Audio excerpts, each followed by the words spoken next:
International Mixed Martial Arts Federation. Oui, Mary, comme je l'aime l'appeler, hein, j'aime l'appeler, a énormément un bagage assez fort, devenu international grâce à son travail, il faut le reconnaître. Elle a assez travaillé, elle a fait énormément de stages, elle a de l'expérience aujourd'hui pour diriger, n'est-ce pas, ce genre de combat explosif. Et voilà. Et donc c'est parti. On a sur le regard Herman Dogmo, poignet rouge. Et Lucas Darrell Onji, poignet bleu. Est-ce que Herman a assimilé les règles? Est-ce qu'il a compris la compétition? Est-ce qu'il va encore se laisser emporter par la passion et le zèle pour commettre la même erreur de la dernière fois? On espère que non. Et là, il parle de striking. Allez, il vient très fort. Il vient très fort.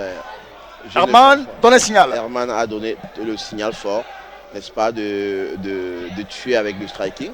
Et je vois bien qu'il a son coin comme coach, n'est-ce pas, un combattant professionnel que j'aime bien, que j'ai vu évoluer.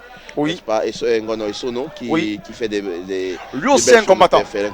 Donc voilà, comme je le disais, Lucas a préféré, n'est-ce pas, aller faire de la lutte que, n'est-ce pas, de faire du striking. Et je ne suis pas sûr qu'il puisse... Et voilà, Herman il va tout de suite. Hein. Herman, lui, il est en viande d'en découdre. Oui. Il a respecté son cri de guerre de la pesée. Il a dit, je ne vais pas laisser une seconde au Cobra, à Lucas Darrell Jeep qui essaye de retrouver ses repères dans cette dépense d'énergie alors que le regard ahurissant des spectateurs. Ils se demandent, mais qu'est-ce qui se passe? Nous sommes dans les poids lourds, les professionnels. Ah, là-bas, ça va très vite. C'est en quelques secondes, c'est en une minute. On en a terminé avec les combats. Je crois que là, il va essayer de faire une prise. Alors que Herman essaye d'immobiliser. Ah, il va le charger. Il va le charger. Il va le charger. Il va le charger totalement pour l'amener à se soumettre. Il a fait une grosse... Ah ouais, il saigne. Il saigne déjà, Lucas. Et c'est terminé. C'est terminé. Dormo Herman. Et c'est ça, les professionnels. Et ouais, une très belle victoire. Une grosse erreur. Il a dompté le serpent. Et c'est ça, le geste moqueur. Ouais. Le serpent a été dompté. Aïe, aïe, aïe. Ah ouais, tout à fait, j'adore les combats professionnels parce que c'est rapide. Voilà. Et voilà, Lucas Darrell Jeep qui s'incline face à la robustesse, la férocité de Dormo Herman. Et voilà, le visage, il est complètement fait. Il a perdu sa visibilité. Ah ouais, il a pris des coups. Je pense, à mon avis, techniquement, si je peux donner mon avis. Bien sûr. Lucas Darrell Jeep, c'est pas sa catégorie. Oui. Quand on regarde, peut-être qu'il a trop mangé pendant sa convalescence et il s'est dit qu'il pouvait...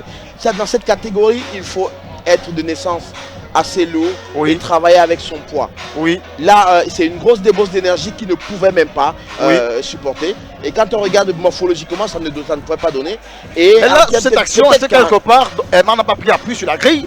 Parce qu'on a vu Lucas essayer de le prendre. Mais je suis en train de vouloir expliquer qu'à ce niveau, c'était impossible à Lucas de gagner ce combat parce que même au niveau de la préparation, je ne pense pas qu'il a eu une préparation adéquate pour, n'est-ce pas, faire la différence.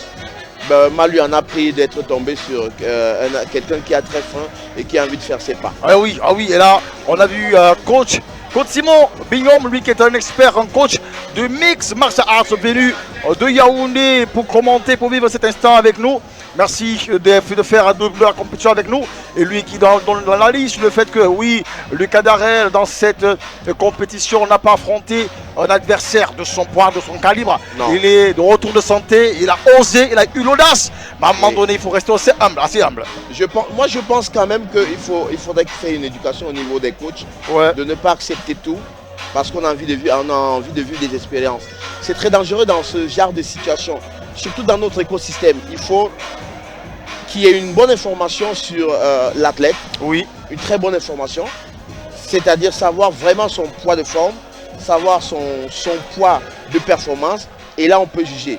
Il faut savoir qu'un bon athlète doit avoir 3 poids. Il y a le poids de l'intersaison, il y a le poids de forme où il peut quand même combattre, et il y a vraiment le poids où il va faire la différence.